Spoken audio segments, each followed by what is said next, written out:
Navigation is a key feature of every modern website. Unlike other libraries where you have navigation built in React you have to use a third-party library for that. Up until now, React Router has been the leading navigation library, but it had a few problems, like very common breaking changes and the lack of TypeScript support. TanStack Router, on the other hand, offers a lot of features. It's very developer friendly and is going to easily allow you to create beautiful user experiences. Other than that, the library also offers file-based routing, which means that your files directly match your URLs. So in this video, we're going to go step by step on how to use TanStack Router. We're going to start with the setup, how to install it to an existing Vite project.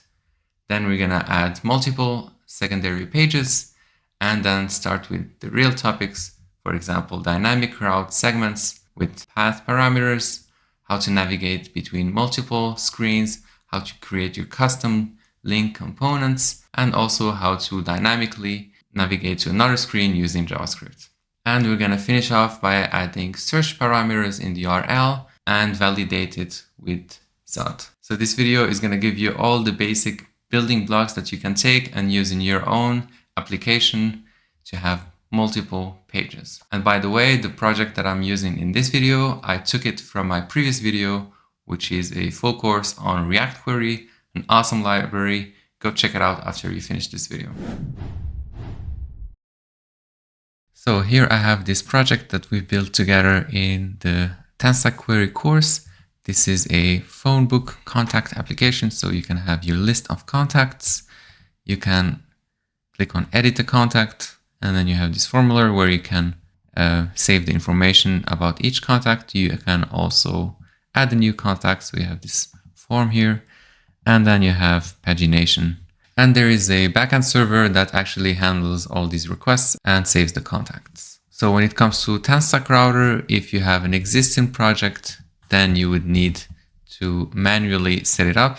But if you're starting a new project, then you can just run npm create, and this is going to create a project that is already set up. But since we already have a project, I'm just going to copy and paste these commands to the terminal. I'm also going to install TanStack Router itself.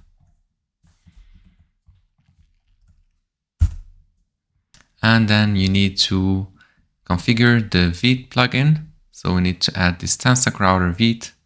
So I'm going to copy this. And in the project, I'm going to search for vite.config. And here you can add this TanStack Router as a plugin. So TanStack Router, just like that. Then we need to create a few files.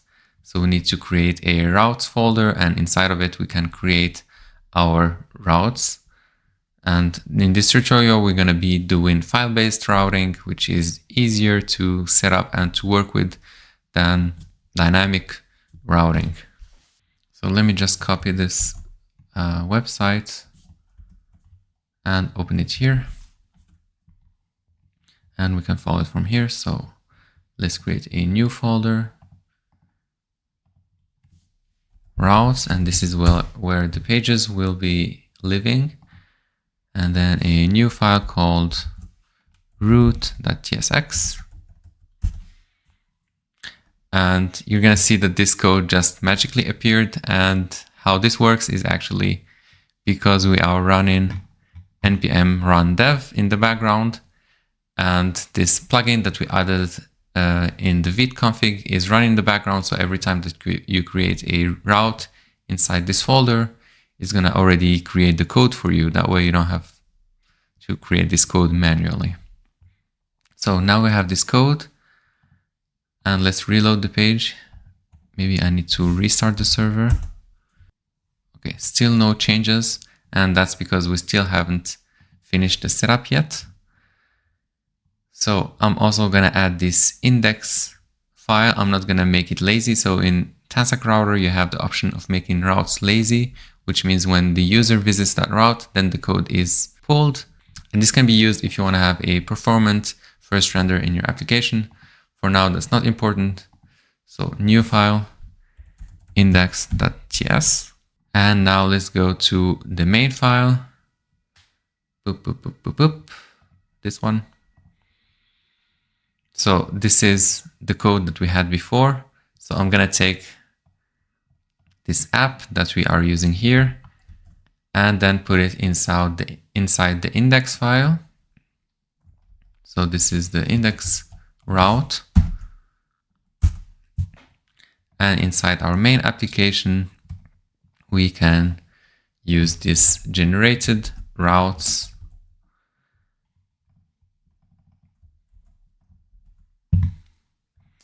And let's import this stuff. So create router from TanStack Router.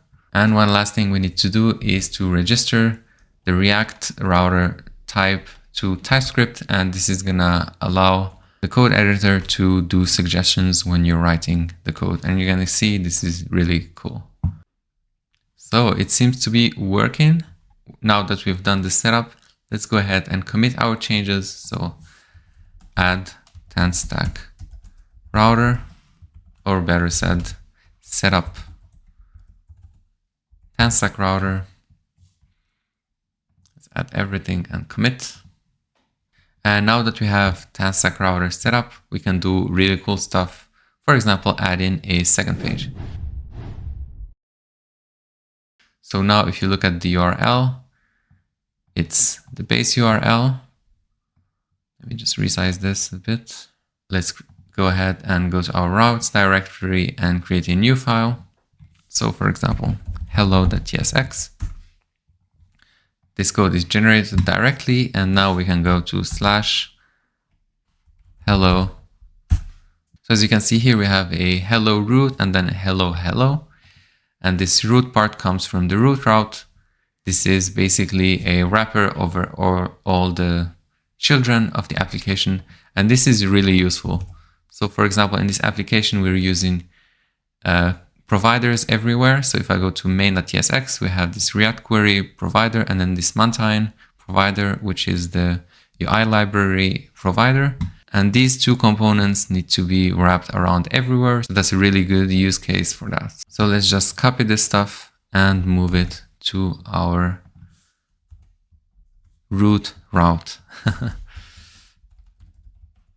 We don't need this fragment.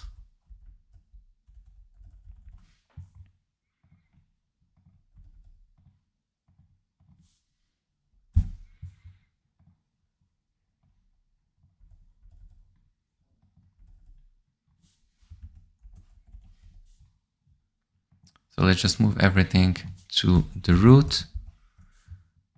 I'm going to import this Mountain provider.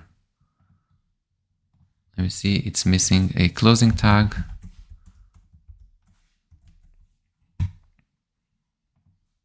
And now we're looking at this hello. And if we go back to the main page, still working as expected. Now, if we had forgotten this Mountain provider, let me just delete it. Save, you're going to see that we have an error. So this is basically wrapped around every route. So now that we created a second dummy page, let's go ahead and create a useful page. Now, one feature that is missing in this application is, of course, to be able to see the details of a contact. What I would like to have here is the ability to click on a contact name and land on another page where you can see all the information about that person. So what I'm imagining here is the URL, and then we have a slash, and then an ID, so like some kind of contact ID, and then the page that loads has all the information. So let's go to our routes folder and create a new file. So what we want here is a dynamic path parameter, so it can have any value. And for that, you can use the $, and let's call this contact ID.tsx. Now let's navigate to that page. Let's give in ABC, and now we land inside our contact ID. And now to access the contact ID, we can use route.useParams, and this is going to return an object with the field contact ID, and here we can display it. So save, and you can see hello ABC. So if I change here the input, the contact ID, you're going to see that it's reflected in our component. Great. So So since I already have a contact details page somewhere, so contact details, and it takes in a contact ID, we can use this. So let's go back to our route and return the contact details component, and it's going to receive a contact ID from the parameters. And I find this pattern actually really useful to completely split between navigation on the components, so the components have no idea in which context they are rendered. And inside our routing code, which is this file here, we can import the components and then grab the parameters from the library and then pass them to the component. And if, let's say, later on you want to change the library, then it will be really easy because you would only need to edit this part. Right now I'm getting error, cannot load contact. That's obvious because this ID doesn't exist and we need to grab the ID from the list. So let's go ahead and build the ability to navigate to another screen. And for that, we're going to be using links. So let's jump to our contacts table.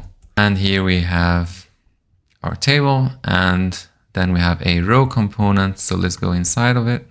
And here I'm seeing this is what is displayed, the contact name. And then there is this action icon, which is displayed on the right. So this is what we need to change. And here we can just import this link component from React Router. And this link receives a prop called to. And this is the really cool part about TanStack Router. And as you can see, it's type safe. So it suggests the routes that are possible. So you can navigate to this page, one page above the route. And you can also have this contact ID page. Now, if I navigate to the main page, everything is fine. But if I navigate to contact ID, you're going to get another error. And that's because it's expecting another parameter. For that, we can pass in params. And here, as you can see, it's again proposing contact ID. And here we can pass in the contact ID. So I'm saving it. And now you have the links. And when I click on it, you can see we're navigating to the screen and we're seeing the information. This is really cool. And you can see it's all really easy to use. Now, maybe you don't want to use this link component from TanStack query because it does not look very nice. Now, you may notice that this link does not look that beautiful. And the reason is that it's not really styled. You can style it using class names. But if you're using a UI library like I'm using right now, you can also combine the UI library with TanStack Router to create your own components. There is also a page about that here. So if you just search for, let's say, Chakra UI, so Chakra UI example, you're going to see a code example on how to create such a library. I have also added my own example. That was my first pull request in this library of using Mantine because that's the library that I've been using. So you can just copy and paste this code into your own code base. So let's just come here to our components and create a new file. I'm going to call it custom link.tsx and paste it. And this basically uses the anchor from Mantine core. And now instead of using this link, I'm going to use custom link. And now you can see that it's beautifully styled and it still works as expected. And TypeScript is also supporting you throughout the whole thing. Now, sometimes you want to dynamically navigate to another screen. For example, something happens in JavaScript, and as a result of that, you want to navigate to another screen. And a good example for that would be here. We have this add contact form. And when you fill it and click on create, and let's say that you filled everything correctly, it should navigate to the details screen. So let's go to this form. I have here this create new contact model. So here we're using this custom hook, use contact, for creating a contact. And we pass in a function that is called when the contact has been created. So to navigate to the new screen, we should just perform the navigation here. So for dynamic navigation, we can use navigate from TanStack. And this is going to return a function. Let's just call it navigate. And here we can call it so navigate. And it's going to receive an object with to, and it's the same as before. So contact ID, and we pass in the params, and this is going to be contact ID, and here we can grab this contact, pass to the callback, so contact.id. So let's save this and try to add a new contact, so Yusuf and Lemli, and let's add some phone number and an address, and click on create. And now it navigates to this screen. Awesome. So we have built path parameters and learned how to navigate between multiple screens, and it's all working very good. One last thing that you can use to really take your application to the next level is using search parameters.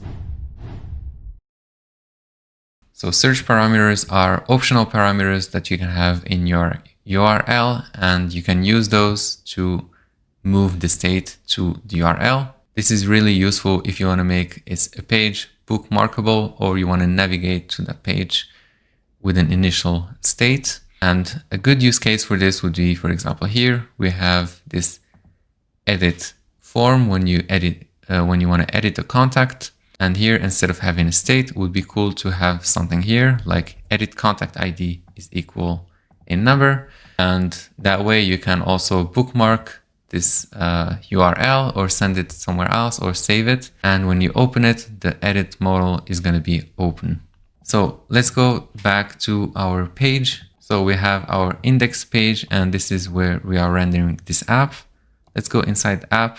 So I'm not liking how this component is called. Let's rename this to contacts page and rename it here as well. So rename to contacts page, and inside index.tsx, we can import contacts page. So here we have a state called edit contact ID, and this is the ID of the contact that the user wants to edit.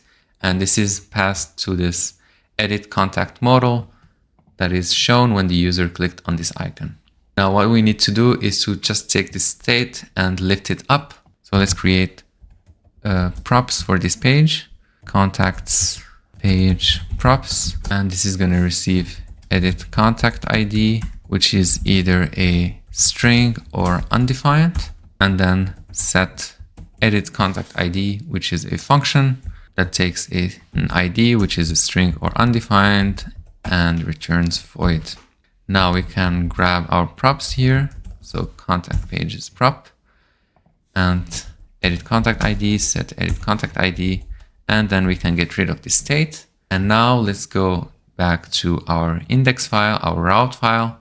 And here we need to connect it to the navigation.